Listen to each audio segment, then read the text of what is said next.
सोचो आप एक गहरी नींद से जागते हो पर आपको अपना नाम तक याद नहीं होता। सबसे अजीब बात, अभी आपके आसपास कोई इंसान नहीं बल्कि सिर्फ एक एआई है जो आपसे अजीब अजीब सवाल कर रही है और आपके पास किसी बात का कोई भी जवाब नहीं है। ये तो बस शुरुआत थी और असली डर तो तब शुरू होता है जब आपको पता चलता है कि आप बिना अपनी मर्जी के 11 साल से धरती पर नहीं बल्कि इस ब्रह्मांड के दूसरे कोने में एक ऐसे नामुमकिन मिशन पर हो जहाँ मिशन कामयाब होने के बाद भी वापस जाने का कोई रास्ता नहीं। और सबसे खतरनाक बात, आपको ये सब पहले से पता था। और अब सवाल ये है कि ये मिशन क्या है, क्या आप इसे पूरा कर पाओगे? और अगर आपको अपना नाम तक याद नहीं है तो आपको पता कैसे चलेगा कि आपको क्या और कैसे करना है। ये कहानी है टाइलेंट क्रिस नाम के एक मामूली से स्कूल टीचर की, जिसकी आंख अचानक से एक दिन हेल मैरी नाम के एक सुनसान स्पेसक्राफ्ट में खुलती है। इस वक्त टाइलेंट की दाढ़ी और बाल काफी ज्यादा बड़े हुए थे, जैसे उसने महीने से शेव ना करा हो। और ऑनेस्टली ऊपर के बाल देखकर ऐसा लग रहा था कि नीचे तो पूरा जंगल उग गया होगा। खैर जाने दो इस बात को। अभी टाइलेंट के दिमाग में सिवाय सन्नाटे के कुछ भी नहीं होता, क्योंकि उसका नाम क्या है, वो यहाँ पर कैसे और क्यों आया, इस बारे में उसे कुछ भी याद नहीं था। तभी स्पेसशिप की एआई मैरी उसके सामने उससे पूछती है कि 11 साल के बाद क्रायो स्लीप से जागकर तुम्हें कैसा लग रहा है और अब तुम क्या करने वाले हो। इस बात का टाइलेंट के पास कोई जवाब नहीं होता, क्योंकि इतने साल क्रायो स्लीप के अंधेरे में बिताने की वजह से उसे भूलने की बीमारी हो चुकी थी और उसे अपने बारे में सब याद करने में कुछ दिनों, महीनों या फिर हो सकता था कि सालों का भी समय लगे। और अभी कुछ याद न आ पाने की वजह से वो इतना ज्यादा डर जाता है कि एआई से पीछा छुड़वाकर वो पूरे स्पेसशिप में इधर उधर भागने लग जाता है। जिस दौरान उसकी नजर शिप में किसी इंसान को ढूंढ रही थी और कॉरिडोर में जिस चीज के ऊपर उसकी नजर पड़ती है वो टाइलेंट के पैरों तले जमीन खिसका देती है। बाहर एक फीमेल एस्ट्रोनॉट की लाश पड़ी हुई थी और टाइलेंट इस पूरी शिप के ऊपर अकेला था। तभी उसकी नजर एक खिड़की पर पड़ती है और उसका दिल बैठ जाता है। खिड़की के बाहर घना अंधेरा और सितारे थे और टाइलेंट अंतरिक्ष की किसी ऐसी अनजान जगह पर फंसा हुआ था जिसके बारे में उसे अंदाजा भी नहीं होता। इस बात से उदास होकर टाइलेंट शिप के कंट्रोल रूम में पहुंच जाता है, जहाँ पर एक अजीब बात होती है कि बेशक से उसे अपनी पहचान के बारे में कुछ भी याद नहीं होता, पर उसे शिप की हर एक मशीन और उनको ऑपरेट करने के बारे में पूरी जानकारी थी। इसका मतलब साफ था कि टाइलेंट कोई आम इंसान नहीं है, या तो वो कोई एक्सपर्ट है या तो उसे इस मिशन के लिए बहुत ही अच्छे से प्रिपेयर करा गया है। लेकिन दुनिया के 850 करोड़ लोगों की आबादी में से इस मिशन के लिए उसे ही क्यों चुना गया? क्या अभी टाइलेंट को एक कमरे में बड़ी स्क्रीन दिखाई देती है जिन पर धरती की खूबसूरत तस्वीरें चल रही थी और पास में ही एक सूरज को देखकर टाइलेंट को लग रहा था कि वो अभी भी अपने ही सोलर सिस्टम में है। इसीलिए वो धरती पर मैसेज भेजने की कोशिश करता है, पर मैरी उसे बताती है कि ट्रांसमिशन पहुंचने में 12 साल लगेंगे। ये सुनकर टाइलेंट जल्दी से स्पेसशिप के मैप को चेक करता है, जिससे उसका दिमाग चकरा जाता है। उसे जो सूरज दिखाई दे रहा था वो हमारा सूरज नहीं बल्कि किसी और ही स्टार सिस्टम का सूरज है। और टाइलेंट इस समय धरती से 113.8 लाइट ईयर्स की दूरी पर किसी दूसरे सौरमंडल में फंसा हुआ है। तभी अचानक टाइलेंट के सर में तेज दर्द होता है और उसे कुछ पुरानी यादें आती हैं, जिनमें वो एक स्कूल टीचर था और अपने स्टूडेंट्स को समझा रहा था कि कैसे वीनस प्लेनेट से निकली हुई एक रेडिएशन सूरज से जाकर जुड़ गई है और वो सूरज की रोशनी को धीरे धीरे खा रही है। इस रेडिएशन लाइन को साइंटिस्ट ने पेट्रोल लाइन का नाम दिया था और अगर इसे जल्दी ही रोका नहीं जाता तो आने वाले 30 सालों में धरती पूरी तरह से ठंडी पड़ जाएगी, जिससे सारे इंसान और जानवर जमकर मारे जाएंगे।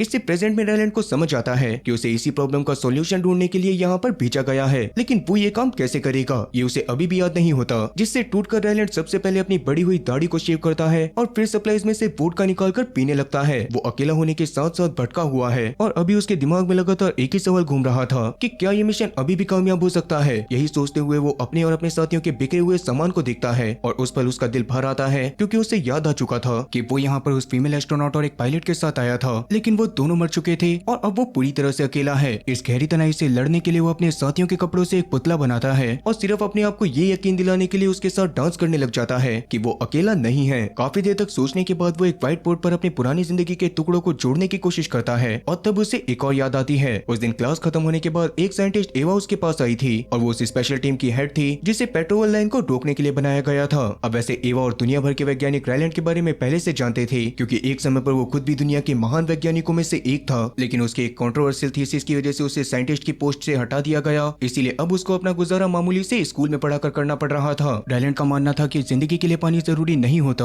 और पृथ्वी के बाहर की एलियन प्रजातियां बिना पानी के भी एग्जिस्ट कर सकती हैं। एवा ने भी उसकी ये थ्योरी पढ़ी थी और अभी उन्हें कुछ तो ऐसा मिला था जिसको समझने के लिए उन्हें टाइलेंट की जरूरत थी। इसीलिए वो टाइलेंट को उनकी टीम को ज्वाइन करने के लिए कहती है, जिस पर टाइलेंट उसे याद दिलाता है कि उसकी इसी थ्योरी की वजह से उसे नौकरी से निकाल दिया गया था, इसीलिए वो एवा की कोई मदद नहीं करेगा। इस पर एवा उसे याद दिलाती है कि उसे उसकी थ्योरी की वजह से नहीं बल्कि अपने सीनियर के साथ बदतमीजी करने के कारण निकाला गया था। जो बात सुनने के बाद टाइलेंट वहाँ पर से जाने की कोशिश करता है, लेकिन एवा उसे ऐसी बात बताती है जिसे सुनकर टाइलेंट के पैर वहीं पर जम जाते हैं। दरअसल एवा की टीम ने पेट्रोल लाइन से जो सैंपल जमा करे थे वो सैंपल जिंदा होने के साथ साथ एक्सट्रीम हीट में भी सर्वाइव कर रहे थे, जिसका मतलब कि टाइलेंट की वाटरलेस थ्योरी सही हो सकती थी। अपने आप को दुनिया के सामने सही साबित करने के लिए टाइलेंट उनके साथ काम करने के लिए तैयार हो जाता है और फिर वो हेडक्वार्टर में पेट्रोल लाइन के सैंपल पर काम करना शुरू करता है। जिस दौरान दुनिया के बड़े बड़े लीडर स्क्रीन के थ्रू उसको देख रहे थे। अभी रायलैंड के टेस्ट करने पर उसे पता चलता है कि वो सैंपल जिंदा होने के साथ साथ धीरे धीरे मूव भी कर रहे हैं। लेकिन यहाँ पर प्रॉब्लम ये थी कि वो इतने ज्यादा काले थे कि उनके अंदर देखना लगभग नामुमकिन था, और जब तक उनका स्ट्रक्चर देखा नहीं जाता तब तक ये बात पता नहीं चल सकती थी कि वो एलियन सेल्स बने किस चीज से हैं। तब रायलैंड बिल्कुल भी हार नहीं मानता और आखिरकार कई कोशिशों के बाद वो उस एलियन सेल का स्ट्रक्चर समझने में कामयाब हो जाता है। लेकिन जैसे ही रिजल्ट उसके सामने आते हैं तो उसके अगले ही पल रायलैंड का रिएक्शन सबको शॉक कर देता है, क्योंकि उसने गुस्से में आकर लैब का सामान तोड़ना शुरू कर दिया था। दरअसल उन सेल्स के अंदर हाइड्रोजन और ऑक्सीजन यानी कि पानी था, जिसका मतलब कि रायलैंड की पूरी थ्योरी गलत साबित हो गई थी। इससे रायलैंड टूट तो जाता है, लेकिन अब वो दुनिया को बचाना चाहता था, क्योंकि उन सेल्स की हरकतों को देखने के बाद एक अजीब बात सामने आई थी कि ये सेल्स मूव करते हुए वही इंफ्रारेड लाइट इमिट कर रहे थे जो पेट्रोल लाइन की फ्रीक्वेंसी से मैच करती है। मतलब कि ये सेल सूरज की एनर्जी को एब्जॉर्ब करने के साथ साथ बैटरी की तरह उन्हें अपने अंदर स्टोर भी कर रहे थे, और उसी की वजह से उन्हें मूव करने की एनर्जी भी मिल रही थी। क्योंकि छठी क्लास में आप लोगों ने law of conservation of energy तो पढ़ा ही होगा, जिसके हिसाब से एनर्जी कभी भी खत्म नहीं होती और बस एक एनर्जी से दूसरी एनर्जी में ट्रांसफर करी जा सकती है। खैर अभी एवा से 3 और सैंपल्स लेने के बाद रायलैंड एक बहुत ही इंपॉर्टेंट सवाल के ऊपर फोकस करता है कि ये एलियन सेल्स मरकरी को इग्नोर करके सीधा सूरज की तरफ ही क्यों जा रहे थे। इस सवाल का जवाब ढूंढने के लिए वो एक छोटे से डब्बे के अंदर स्पेस और वीनस जैसा एनवायरनमेंट क्रिएट करता है, और बाद में उस डब्बे की लाइट को ऑन करते ही सैंपल्स एक्सपेरिमेंट प्लेट से पलक झपकते ही सीधा उस बॉक्स की तरफ इतनी तेजी से भागते हैं कि रायलैंड तंग रह जाता है और उसे समझ आ जाता है कि ये सेल्स कार्बन डाइऑक्साइड की तरफ अट्रैक्ट होते हैं। पर क्यों? इस बारे में और ज्यादा जानने के लिए रायलैंड एक वैसा ही बड़ा डब्बा बनाता है और खुद को उस छोटे डब्बे के साथ बड़े डब्बे के अंदर लॉक कर लेता है। फिर सारी लाइट्स के बंद होने के बाद रायलैंड जैसे ही धीरे से उस छोटे डब्बे को खोलता है तो उसके होश पूरी तरह से उड़ जाते हैं, क्योंकि उस डब्बे के अंदर अब 3 नहीं बल्कि 4 एलियन सेल थे। मतलब कि वो सेल्स रिप्रोड्यूस करने के लिए सूरज की एनर्जी खा रहे थे, जिस बारे में एवा को पता चलते ही वो रायलैंड को एक खास जगह ले जाने के लिए मिलिट्री जेट भेजती है, जिसकी रफ्तार इतनी ज्यादा थी कि रास्ते में रायलैंड को घबराहट की वजह से नींद की गोली लेनी पड़ती है। फिर थोड़ी देर बाद आंख खुलने पर वो अपने आप को समंदर के बीचों बीच एक एयरक्राफ्ट कैरियर के ऊपर पाता है, जहां एवा उसे दुनिया के सबसे बड़े साइंटिस्ट और लीडर से मिलवाती है, जो सारे के सारे रायलैंड से मीटिंग करके उस एलियन ऑर्गेनिज्म के बारे में जानने के बाद एलियन ऑर्गेनिज्म को एस्ट्रोफेज का नाम देते हैं। अभी उन लोगों को रायलैंड की वजह से ऑर्गेनिज्म के बारे में तो काफी चीजें पता चल गई थी, लेकिन सूरज को कैसे बचाया जाए इसका जवाब अभी भी किसी के पास नहीं होता। तब एक साइंटिस्ट रायलैंड से 20 लाख किलो एस्ट्रोफेज बनाने के लिए कहता है, जो सुनने के बाद रायलैंड को तो कुछ भी समझ में नहीं आता, और तब जाकर एवा उससे प्रोजेक्ट हेल मैरी के पूरा राज बताती है जो दुनिया से अब तक छुपाए गए थे। दरअसल सिर्फ हमारा सूरज ही नहीं बल्कि ब्रह्मांड के कई सितारे मर रहे थे, और पूरे ब्रह्मांड में टाउ सिटी नाम का बस एक ही सितारा ऐसा था जिसके पास भी पेट्रोल लाइन थी, लेकिन उसके बाद भी वो बचा हुआ था। इसीलिए वैज्ञानिक काफी समय से एक स्पेसक्राफ्ट वहां पर भेजकर जांच करना चाहते थे ताकि धरती को बचाने का रास्ता ढूंढा जा सके, लेकिन इतनी लंबी यात्रा करने के लिए उनके पास फ्यूल नहीं होता।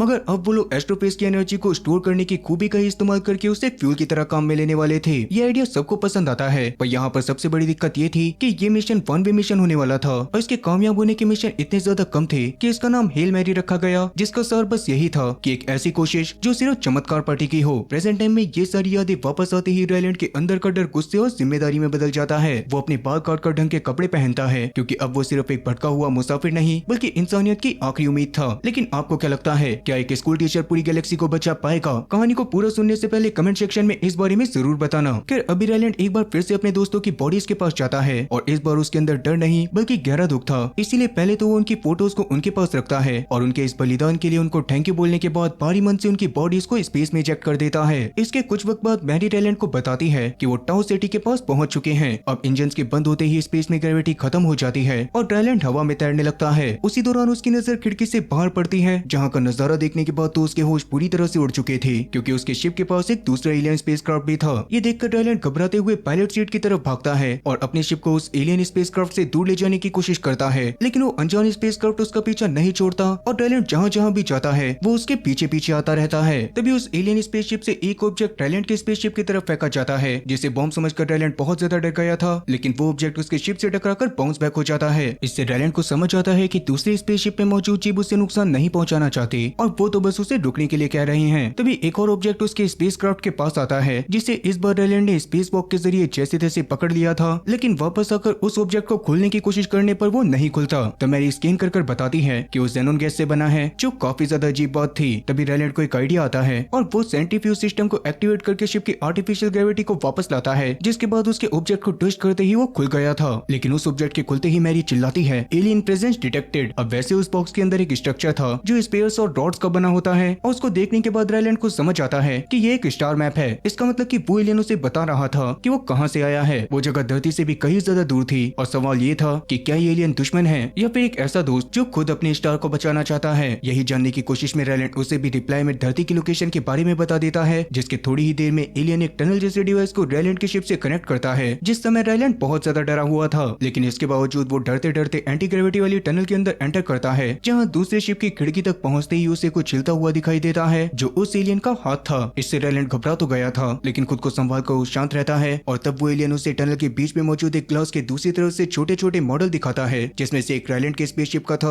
और दूसरा उस एलियन के स्पेसशिप का। रैलेंड को कहीं ना कहीं ये बात तो समझ आ गई थी कि वो एलियन उससे दोस्ती करना चाहता है, लेकिन उसे एलियन की लैंग्वेज समझ में नहीं आ रही होती। तब एलियन इशारों में रैलेंड को वापस से उसके शिप में जाने के लिए कहता है, और रैलेंड के वापस जाने के थोड़ी देर बाद एलियन टनल को दोबारा से कनेक्ट करता है, जिस दौरान अब टनल के अंदर ग्रेविटी आ चुकी थी, जो देखने के बाद रैलेंड काफी ज्यादा हैरान था। इसके बाद रैलेंड के टनल के ग्लास के पास आते ही एलियन उसके सामने आकर उसको इशारों में हाय बोलता है, जिस दौरान एलियन को देखने के बाद तो रैलेंड की चीख निकल जाती है और वो डर के मारे अपने एक औजार को हवा में लहराने लगता है, क्योंकि वो एलियन किसी चलते फिरते छोटे से पत्थर के जैसा लग रहा था। अभी रैलेंड का रिएक्शन देखकर एलियन डर के पीछे हट जाता है, जिससे रैलेंड को अपनी गलती का एहसास होने पर वो एलियन से माफी मांगता है। लेकिन क्या ये सिर्फ एक दोस्ती थी या फिर कुछ और? अभी फिलहाल के लिए वो दोनों ही एक दूसरे को कॉपी करने लग जाते हैं, अजीब अजीब से पोजेस बनाते हैं और शीशे पर टैप कर करके एक दूसरे से बात करने की कोशिश करते हैं। तभी रैलेंड को एलियन की तरफ से एक और ऑब्जेक्ट मिलता है, जिसको खोलने पर उसके अंदर एक अजीब सा कॉलर था और अब एलियन उसे बार बार इशारा कर रहा था कि वो चाहे तो टनल के अंदर हेलमेट को भी उतार सकता है। शुरुआत में तो रैलेंड इस बात पर बिल्कुल भी रिस्क नहीं लेना चाहता था, इसीलिए वो वापस से अपनी शिप की तरफ जाने लगता है। लेकिन जाते जाते उसे समझ में आता है कि वो कॉलर असल में ऑक्सीजन के एटॉमिक मॉडल जैसा था, मतलब कि टनल के अंदर सांस लेने लायक हवा है। इसीलिए रैलेंड हिम्मत करके आखिरकार हेलमेट को उतार ही देता है। हेलमेट उतारने के बाद वो काफी ज्यादा हैरान रह गया था, क्योंकि अब तक एलियन ने टनल के अंदर ऑक्सीजन का इंतजाम भी कर दिया था और अब रैलेंड को ये बात समझ में आ गई थी कि एलियन भी पेट्रोल लाइन से लड़ रहा है और उसका स्टार भी खतरे में है। इसीलिए रैलेंड डिसाइड करता है कि दोनों को मिलकर काम करना पड़ेगा, लेकिन इससे पहले जरूरी था कि वो दोनों एक दूसरे की भाषा को समझ पाएं। इसीलिए रैलेंड मैथ की भाषा में अपनी एक घड़ी को दिखाकर कम्युनिकेट करने की कोशिश करता है, लेकिन एलियन रिएक्ट नहीं करता। और तब रैलेंड एक इंपॉर्टेंट बात भी नोटिस करता है कि एलियन शिप के अंदर बिल्कुल अंधेरा था और एलियन का कोई चेहरा भी नहीं था, मतलब कि वो एलियन देख नहीं सकता और आवाज के वेव से चीजों को समझता है। तब उसके हुलिये को देखकर रैलेंड एलियन का नाम रॉकी रखता है और अपनी घड़ी के नंबर को मॉडिफाई करके वापस से रॉकी के पास लेकर जाता है, जिस दौरान रॉकी उन्हें फील करके समझ गया था। इससे रैलेंड को उसके लिए ट्रांसलेटर बनाने का रास्ता भी मिल जाता है और रॉकी खुशी में अजीब से डांस करके उसे अपने प्लेनेट की घड़ी दिखाता है। इसके बाद धीरे धीरे रैलेंड और रॉकी मिलकर एक ट्रांसलेटर भी बना लेते हैं, जिससे दोनों बात कर पा रहे थे। और इस दौरान रैलेंड छोटी से छोटी चीजों को रिकॉर्ड भी कर रहा था, ताकि वो बाद में सारे डेटा को अर्थ पर वापस भेज सके। तभी रैलेंड एक और अजीब सी चीज नोटिस करता है कि रॉकी का शिप एक ऐसे मटेरियल से बना हुआ था जो धरती पर एग्जिस्ट ही नहीं करता और रॉकी सभी चीजों को बनाने के लिए उसी मटेरियल का इस्तेमाल करता है। तब रैलेंड उस मटेरियल का नाम जेनोनाइट रखता है, जिसके बाद जब वो रॉकी को एस्ट्रोफेज दिखाता है तो रॉकी तुरंत ही उसे पहचान कर कहता है कि ये चीज बहुत ज्यादा बुरी है और इससे बचने की कोशिश में उसके सारे क्रू मेंबर मारे गए। इसका मतलब रॉकी भी रैलेंड की तरह अपने शिप पर अकेला था, जो बात जानने के बाद रैलेंड को उसके लिए बहुत ज्यादा बुरा लगता है और अब वो दोनों मिलकर अपने अपने प्लेनेट को बचाने के काम को करना शुरू कर देते हैं। इसी के साथ धीरे धीरे उनकी दोस्ती और ज्यादा स्ट्रॉन्ग हो जाती है और फिर एक दिन जब रैलेंड रॉकी के सामने सोने लगता है तो रॉकी बहुत ज्यादा डर जाता है, क्योंकि उसे लग रहा था कि रैलेंड मर रहा है। इस पर रैलेंड उसे समझाता है कि इंसानों के लिए सोना काफी ज्यादा जरूरी है, जो चीज रॉकी की प्रजाति के लिए भी नॉर्मल थी, लेकिन उसकी दुनिया में सब लोग ग्रुप में सोते थे ताकि एक दूसरे की रक्षा कर सकें। ये बात बताने के बाद रॉकी रैलेंड के पास ही सोना चाहता था, जिस पर पहले तो रैलेंड मना करता है, लेकिन रॉकी की बात को सुनने के बाद उसका दिल पिघल जाता है और आखिरी में वो दोनों टनल के बीच में मौजूद दीवार के पास ही सो जाते हैं। तभी सोते समय रैलेंड को एक और याद आती है जब एवा ने उसे उन 3 एस्ट्रोनॉट से मिलवाया था जो इस मिशन पर आने के लिए तैयार हो गए थे, जबकि उन्हें पता था कि वो कभी भी वापस नहीं आएंगे। फिर रात में वो सारे के सारे लोग कैरियर के बार में एंजॉय कर रहे थे, जहाँ पर रैलेंड भी बाकी एस्ट्रोनॉट के साथ बैठा होता है और उस वक्त रैलेंड के मन में बार बार यही सवाल आ रहा था कि मौत के इतना ज्यादा करीब होकर भी ये लोग खुश कैसे थे। तब एवा उसके पास आकर उसको समझाती है कि दोस्ती उन्हें इस डर से लड़ने की ताकत देती है। जो बात बताने के बाद एवा उसे वापस से बार के अंदर ले गई थी, जहाँ पर वो दोनों बहुत ज्यादा एंजॉय करते हैं। फिर भी कुल मिलाकर इन सभी बातों का मतलब ये था कि रैलेंड इस मिशन पर नहीं आने वाला था, तो आखिरकार वो स्पेस में क्यों है? यही सोच सोच कर प्रेजेंट में रैलेंड का दिमाग घूम जाता है, जिसके अगले दिन रैलेंड जब अपने काम में लगा हुआ था तो अचानक से उसे टनल से एक आवाज आती है और टनल का दरवाजा खोलते ही वो शॉक हो जाता है, क्योंकि रॉकी ने अपने लिए एक प्रेशराइज्ड बबल सूट बनाया था, जिसकी मदद से वो रैलेंड के स्पेसशिप के अंदर आ जाता है। अब वैसे रॉकी ने उस सूट को इसी वजह से बनाया था क्योंकि रॉकी की प्रजाति ऑक्सीजन में सांस नहीं ले सकती और अगर वो अभी भी इस सूट से बाहर आ जाता है तो उसकी मौत हो जाएगी। खैर अभी रॉकी पूरे शिप का इंस्पेक्शन करते हुए ह्यूमन टेक्नोलॉजी की तारीफ करता है और रैलेंड को गंदगी फैलाने के लिए डांटता भी है। ये सुनने के बाद रैलेंड काफी ज्यादा अजीब फील कर रहा था, इसीलिए वो रॉकी को समझाने की कोशिश करता है कि उन्हें अपने अपने शिप में काम करना चाहिए, लेकिन रॉकी अब किसी भी हालत में रैलेंड के साथ रैलेंड के स्पेसशिप पर ही रहने वाला था। इसी बीच रैलेंड को एक और इम्पोर्टेंट बात पता चलती है कि रॉकी को रेडिएशन के बारे में कुछ भी नहीं पता, जबकि उसका पूरा क्रू रेडिएशन की वजह से ही मारा गया था और रॉकी उस समय पर सिर्फ अपने सूट के अंदर रहने की वजह से जिंदा बचा था। खैर अभी वो दोनों डिसाइड करते हैं कि उन्हें अपनी रिसर्च को करने के लिए एस्ट्रोफेज के यहाँ के सैंपल चाहिए होंगे ताकि ये पता लगाया जा सके कि वो इधर के सन को बर्बाद क्यों नहीं कर पा रहे। इसीलिए सैंपल्स को कलेक्ट करने के लिए वो इस स्टार सिस्टम के वीनस ग्रह जैसे प्लेनेट की तरफ बढ़ने लग जाते हैं। लेकिन क्या ये सैंपल्स उन्हें उनका मकसद दिला पाएगा या मौत के और करीब ले जाएगा। अब सफर करते करते उन्हें लगभग 11 दिन बीत चुके थे और इन 11 दिनों के सफर में रॉकी और रायलैंड की दोस्ती और ज्यादा गहरी हो गई थी। रास्ते में रायलैंड रॉकी को धरती की रिकॉर्डिंग्स भी दिखाता है और रॉकी रायलैंड को अपनी पार्टनर के बारे में बताता है जिसके साथ वो पिछले 186 सालों से रह रहा था। ये बात सुनने के बाद रायलैंड को समझ आता है कि रॉकी की प्रजाति वाले भी रिप्रोड्यूस कर सकते हैं और सच में दोस्ती ही वो चीज है जो उन्हें इस मिशन के डर से लड़ने की हिम्मत देती है। दरअसल रायलैंड धरती पर पूरी तरह से अकेला था। उसने शादी तो करी थी मगर लंबे समय तक डिस्टर्ब चलने की वजह से रायलैंड ने अपनी बीवी के साथ शादी तोड़ ली थी और उसके बाद से उसे किसी के साथ रहना पसंद नहीं था। फिर 11 दिन के लंबे सफर के बाद शिप एक नए प्लेनेट के पास पहुंचता है जिसका रंग देखकर रायलैंड हैरान रह जाता है और वो स्पेस वॉक पर जाकर एक डिवाइस की मदद से हजारों एस्ट्रोफेज को अट्रैक्ट करता है जिनका चमकना एक बहुत ही खूबसूरत नजारे की तरह लग रहा था। तब रॉकी और रायलैंड दोनों मिलकर उस प्लेनेट का नाम एड्रियन रखते हैं और अंदर आने के बाद जब रायलैंड और रॉकी वहाँ के एस्ट्रोफेज को टेस्ट करते हैं तो टेस्ट में एक अजीब सी बात सामने आती है कि उस जगह पर जितने एस्ट्रोफेज आ रहे थे उतने ही वापस भी जा रहे थे। ये चीज काफी ज्यादा अजीब थी जिसके बारे में और ज्यादा रिसर्च करने पर रायलैंड और रॉकी को पता चलता है कि उस जगह के स्पेस में एक बैक्टीरिया मौजूद था जो एस्ट्रोफेज को खा रहा है जिसका मतलब कि ये उनका कुदरती शिकारी है। अब ये बात साफ थी कि अगर ये बैक्टीरिया उनके स्टार तक पहुंच जाए तो शायद उनके घर को बचाया जा सकता है। लेकिन यहाँ पर सबसे बड़ी प्रॉब्लम ये थी कि ये बैक्टीरिया उस प्लेनेट के क्लाउड में था और रायलैंड का स्पेसशिप प्लेनेट के एटमॉस्फेयर में नहीं जा सकता वरना ग्रेविटी की वजह से वो नीचे क्रैश करके खत्म हो जाएगा। सब जानने के बाद रॉकी एक लंबी चैन बनाकर सैंपल्स को खींचने का आइडिया देता है जो सबसे बेस्ट प्लान था पर क्योंकि रायलैंड पायलट नहीं होता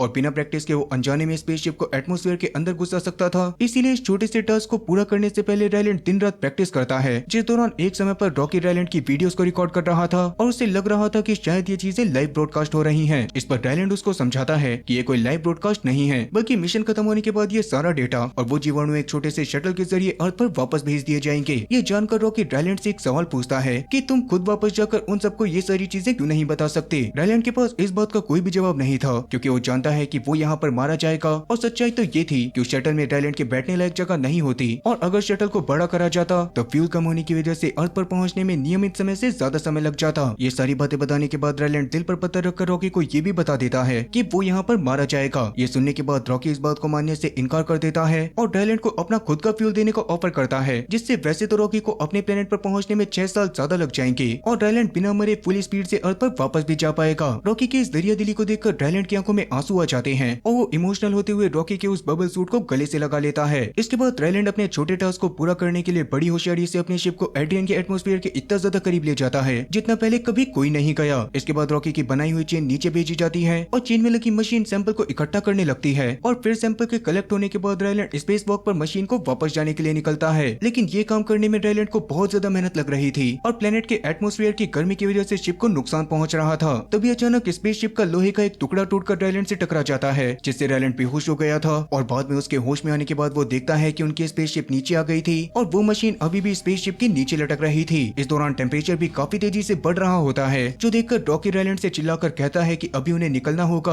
और नया सैंपल लेने के लिए वो बाद में आ जाएंगे। लेकिन रायलैंड जानता था कि शायद उन्हें ये मौका दोबारा नहीं मिलेगा इसी वजह से वो मशीन को पकड़ने के लिए नीचे छलांग लगाता है पर तभी एक और लोहे का टुकड़ा उसे आकर लगता है जिससे वो अपनी सेफ्टी रोप में फंस गया था। इस दौरान वह काफी ज्यादा कम था इसीलिए रायलैंड जल्दी से रस्सी को चक्कू से काट देता है और किसी तरह अपने हाथों के भरोसे मशीन लेके शिप को पकड़ते हुए जैसे तैसे अंदर दाखिल होने में कामयाब हो जाता है। इसके बाद शिप एड्रियन से दूर तो जाने लग गया था लेकिन शिप की बाहरी दीवार टूट रही थी और शिप किसी भी वक्त फट सकता था। इसीलिए फिलहाल के लिए वो लोग जैसे ही प्लेनेट से थोड़ा सा दूर पहुंचते हैं तब रायलैंड इंजन को बंद कर देता है लेकिन मुसीबत अभी भी खत्म नहीं होती। इंजन के बंद होते ही शिप बेकाबू होकर गोल गोल घूमने लग गया था जिस दौरान उसकी एंटी ग्रेविटी फील्ड भी ऑन हो जाती है और जांच करने पर रायलैंड को समझ आता है कि ये सारी चीजें कंटेनर्स में से फ्यूल लीक होने की वजह से हो रही थी। तब बहुत ज्यादा मुश्किल से झटकों के बीच रायलैंड बटन के पास पहुंचकर एक बटन दबाता है और दोनों कंटेनर को शिप से अलग करके शिप को नॉर्मल कर देता है। मगर इन सभी चीजों के दौरान रायलैंड काफी ज्यादा घायल हो चुका था और किसी भी वक्त अपना दम तोड़ने वाला था। इसके बावजूद वो अपनी परवाह ना करके रॉकी को बचाने के लिए ग्रेविटी बटन दबाने की कोशिश करता है लेकिन उसके बटन को दबाने से पहले वो बेहोश हो गया था जो देखकर रॉकी चीख चीख कर रायलैंड से बात करने की कोशिश करता है मगर इन सब चीजों के बीच में उनका ट्रांसलेटर भी टूट चुका था। तब अपने दोस्त को मौत के मुंह में देखकर रॉकी से बिल्कुल नहीं रहा जाता और वो अपने सुरक्षित बबल से बाहर निकलकर खुद जाकर उस ग्रेविटी वाले बटन को दबाता है जिससे ग्रेविटी तो स्टेबल हो जाती है लेकिन बबल से बाहर आने की वजह से रॉकी मर रहा था। इसके बावजूद वो हार न मानकर रायलैंड को पकड़ पकड़कर मेडिकल बे की तरफ लेकर जाता है, जहाँ पर पहुंचते ही शिप के रोबोट रायलैंड का इलाज करना शुरू कर देते हैं। पर तभी अचानक रॉकी वहीं पर ढेर हो जाता है। अभी अपना इलाज करवाते समय रायलैंड को अपनी आखिरी याद आती है, जिससे उसे याद आता है कि धरती पर मिशन से सिर्फ 3 दिन पहले उनकी लैब में एक जोरदार ब्लास्ट हुआ था और पूरी बिल्डिंग आग में जल उठी थी। उसमें ही वो साइंटिस्ट भी मारा जाता है जो पहले वाली टीम के साथ जाने वाला था। और सबसे बड़ी दिक्कत ये थी कि उन लोगों के पास नए साइंटिस्ट को ट्रेन करने के लिए समय बिल्कुल भी नहीं होता। इसीलिए एवा रायलैंड से इस मिशन पर जाने के लिए कहती है, जिस पर रायलैंड साफ मना कर देता है क्योंकि उसे अंतरिक्ष में जाकर अपनी जान नहीं देनी थी। इस पर एवा उसे समझाती है कि उसकी फैमिली, फ्रेंड्स, इवन कोई कुत्ता भी नहीं है, इसीलिए वो इस मिशन पर जाने के लिए परफेक्ट कैंडिडेट है। इस बारे में सोचने के लिए वो रायलैंड को 3 घंटे का समय देती है। लेकिन 3 घंटे बाद भी जब रायलैंड का जवाब नहीं बदलता तो एवा रायलैंड को पकड़ने के लिए अपने केबिन में कुछ गार्ड्स को बुला लेती है। इससे परेशान होकर रायलैंड तुरंत ही बेस से भागने की कोशिश करता है, लेकिन एवा के लोग रायलैंड को जैसे तैसे पकड़ लेते हैं और बाद में अपनी आंख खुलने पर वो अपने आप को स्पेसशिप में पाता है, जिसका मतलब कि रायलैंड को यहाँ पर बिना उसकी मर्जी के भेजा गया था। खैर प्रेजेंट टाइम में थोड़ी देर बाद जब रायलैंड की आंख खुलने पर वो फर्श पर रॉकी के खून को पड़ा हुआ देखता है तो वो बहुत ज्यादा टूट जाता है। लेकिन फिलहाल के लिए उसे रॉकी आसपास दिखाई नहीं दे रहा था। तब निशानों का पीछा करते हुए उसे पता चलता है कि रॉकी बाद में जैसे तैसे अपने बबल में जाने में कामयाब हो गया था। तब रायलैंड भी दुखी होकर उसके पास बैठ जाता है, जिस दौरान ही रायलैंड को कंप्यूटर पर रॉकी का एक मैसेज मिलता है जिसमें लिखा था कि मेरे और अपने ग्रह को बचा लो। इससे रायलैंड को काफी ज्यादा हिम्मत मिलती है और वो तुरंत ही काम पर लग जाता है। और जैसा कि अब तक उसने उस बैक्टीरिया को पकड़ लिया था जो एस्ट्रोफेज को खाते थे, इसीलिए वो उसके ऊपर काफी सारे टेस्ट करने के बाद उसका नाम टाउ मोइबा रखता है और उसे ज़ेनोनाइट कंटेनर में पालने लगता है। उसी ज़ेनोनाइट कंटेनर के अंदर रायलैंड उसे म्यूटेट भी कर रहा था ताकि ये बैक्टीरिया वीनस के खतरनाक माहौल में भी जिंदा रह सके। और इस काम में भी कुछ दिनों बाद रायलैंड को कामयाबी मिल ही जाती है। अब वैसे इस समय तक रायलैंड रॉकी के लिए बहुत ज्यादा परेशान था क्योंकि अब तक वो होश में नहीं आया होता। पर तभी अचानक से रायलैंड को रॉकी की आवाज सुनाई देती है और वो खुशी से झूम उठता है क्योंकि रॉकी अब पूरी तरह से ठीक हो चुका था।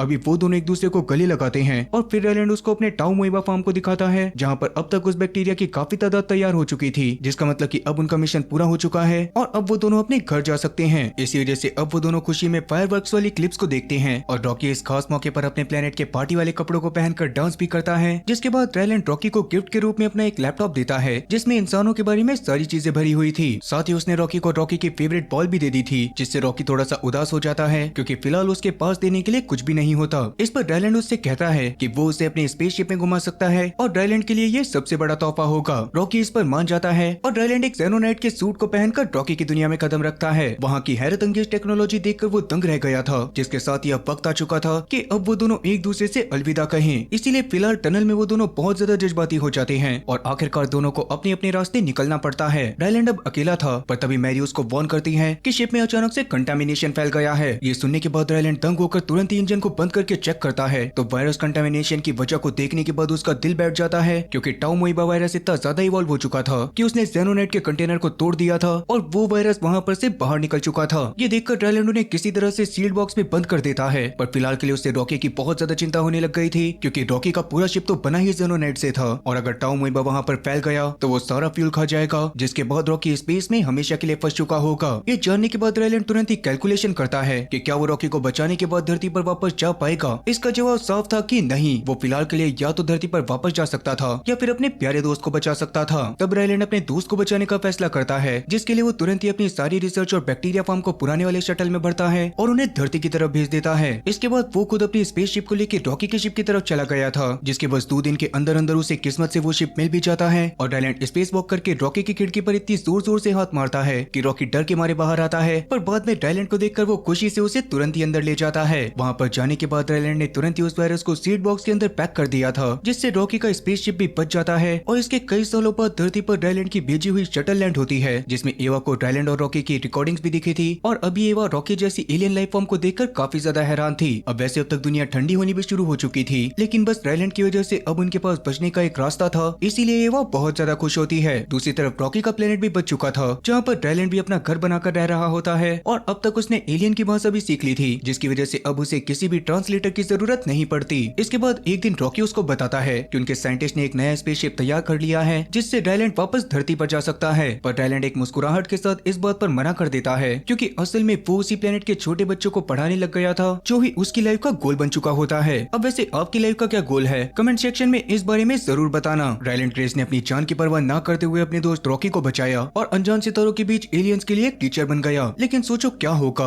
अगर ब्रह्मांड के दूसरे कोने में इंसानियत को बचाने के लिए कोई टाउ मोइबा या रॉकी जैसा दोस्त ना हो, और क्या हो कि अगर हमें एक ऐसे दुश्मन का सामना करना पड़े, जो सिर्फ हमारा सूरज नहीं बल्कि हमारा वजूद ही मिटाना चाहता है। अब हम पहुंच चुके हैं सन 2552 में, जहां इंसान पूरी गैलेक्सी के सितारों पर कब्जा कर चुका है, पर वहां उनका इंतजार कर रहे हैं कोवेनेंट नाम के वो दरिंदे, जिनकी एक दहाड़ से पूरे प्लेनेट कांप उठते हैं। यहाँ पर कोई स्कूल टीचर नहीं बल्कि स्पार्टन्स नाम की एक ऐसी आर्मी है जो बिना किसी इमोशन के सिर्फ मारना जानती है, पर उन्हें इस बारे में जरा सा भी अंदाजा नहीं होता कि आगे चलकर उनका सामना एक ऐसी चीज से होने वाला है जिसके बारे में आज तक सिर्फ किस्से कहानियों में सुना गया था। तैयार हो जाइए एक ऐसी जंग के लिए जहां धरती का सवाल नहीं बल्कि पूरे हॉलो यूनिवर्स का राज छुपा है। एलियन और इंसानों की खूनी जंग के बारे में जानने के लिए राइट हैंड साइड पर आ रही वीडियो के ऊपर क्लिक करें, और अगर आप लोग कुछ और देखना चाहते हो तो आप लोग लेफ्ट हैंड साइड पर आ रही वीडियो पर भी क्लिक कर सकते हो। बाकी उम्मीद है कि आप लोगों को आज की कहानी पसंद आई होगी, और मिलते हैं मेरे नेक्स्ट वीडियो में। खैर तब तक के लिए टाटा और गुड बाय।